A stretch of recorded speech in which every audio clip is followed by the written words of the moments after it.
मैं गोपाल नायडू अपने साथी सहयोगी राजेश मिश्राम के साथ blue and red news India के लिए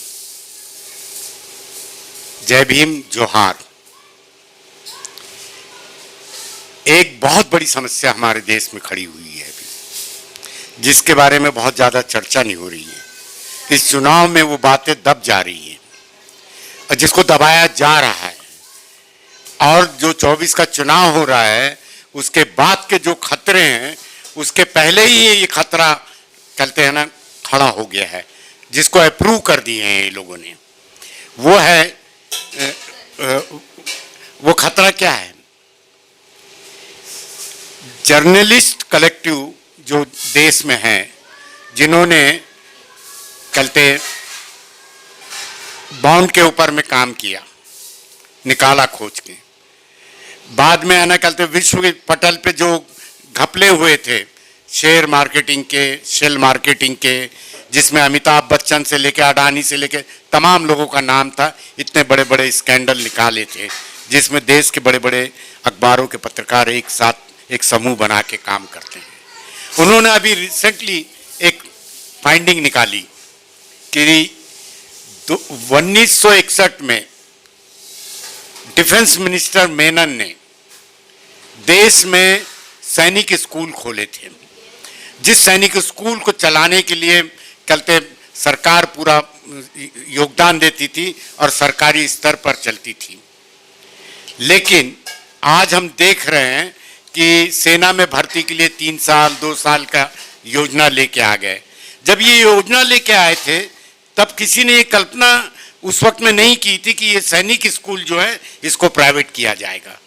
लेकिन क्रमवश चुनाव के पहले ही भारतीय जनता पार्टी ने एक प्रस्ताव पारित करके 61% सैनिक स्कूल आरएसएस को हैंडओवर कर दिया है, राष्ट्रीय स्वयं सेवक संघ को।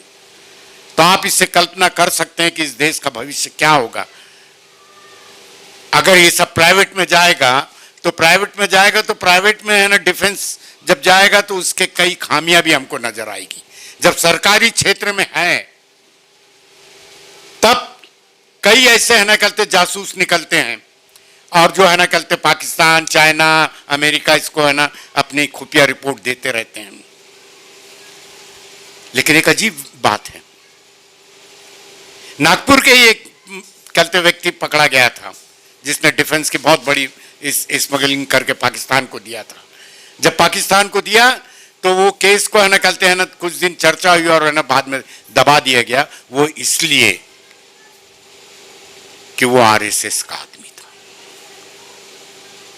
और स्कूल आरएसएस को दे दिया 61%। तब हम कल्पना कर सकते हैं कि इस देश की सुरक्षा का क्या होगा जब डिफेंस के अंदर में पूरा रॉ काम कर रहा है, जो समय समय पे आगाह करता है भारत सरकार को कि देश में क्या क्या खतरे हैं और आने वाले समय में क्या खतरे होंगे, इसके पूरा आगाह करता है। उसके बावजूद भी उसको निपटा नहीं जा पा रहा है।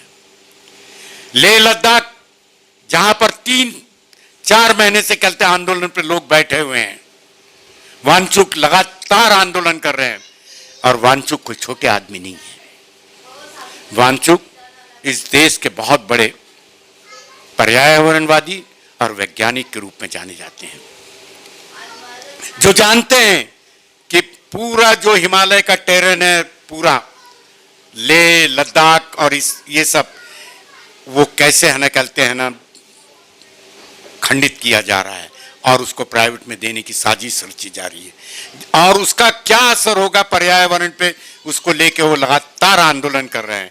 लेकिन मौजूदा भारत सरकार ना वहां ताक रही है, ना झांक रही है, ना सुन रही है। वो बिल्कुल है ना गांधी के 3 बंदर की तरह हो गई। मुंह पे हाथ रख लिए, कान बंद कर लिए, आंख बंद कर लिए, कुछ भी गांधी के बंदर के।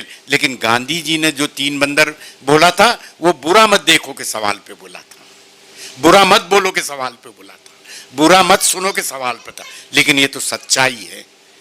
इस सच्चाई को टालना चाहते हैं वो, इस सच्चाई से मुंह मोड़ना चाहती है सरकार। और 61% जो आरएसएस को दिया गया है उसके खतरे का अंजाम आने वाले समय में होगा। जब उनके हाथ में सैनिक स्कूल नहीं है, जो प्राइवेट सैनिक स्कूल खोले गए हैं, भोसला, मिलिट्री और ये सब, ये जब वो संचालित कर रहे हैं तो वहाँ पर क्या ट्रेनिंग हो रही है, क्या हो रहा है, उसके है ना नज़ारे आए पिछले एक दशक से हम लोग देख रहे हैं कि लखनऊ में कहते हैं ना तलवार लेके है ना सिखाया जा रहा है, बंदूक की राइफल कैसे चलाई जाती है, और ये सब दलित बहुजनों के कंधे पे रखा जा रहा है। और सवर्ण जाति केवल है ना गाइड, एक है ना गाइड की है ना भूमिका अदा करती है। ऐसी स्थितियां इस देश में निर्माण हो रही है। और वहीं हम मैंने कहते कह रहे हैं कि यह अमृतकाल मनाया जा रहा है आज़ादी का। आज़ादी के अमृतकाल के है ना कहते हैं एक एक चीज़ों को अगर हम लोग सिलसिलेवार बात करें तो बहुत लंबी समय हो गया।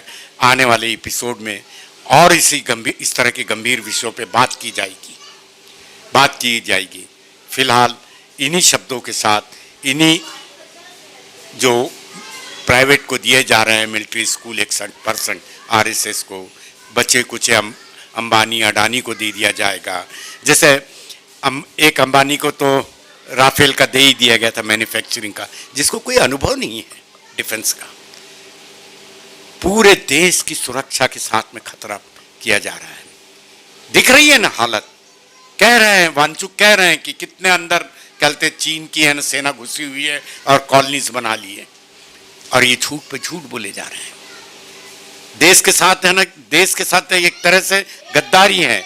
अब हम लोग सोच रहे हैं इस बात को गंभीरता से लोगों ने लेना चाहिए, और आने वाला 24 का चुनाव जो सामने आए हैं उसमें है ना खुलकर सामने आना चाहिए, और इस सरकार को सबक सिखाना चाहिए। वो सबक इस तरह के होना चाहिए कि है ना कहते हैं ना ये है ना आम जनता के मालूम हो क्यों है ना ये सरकार हार गई है। केवल महंगाई, बेरोजगारी, किसानों की समस्या का ही मसला नहीं है, उससे भी बड़ा खतरा ये जो डिफेंस का है, ये बहुत बड़ा खतरा है।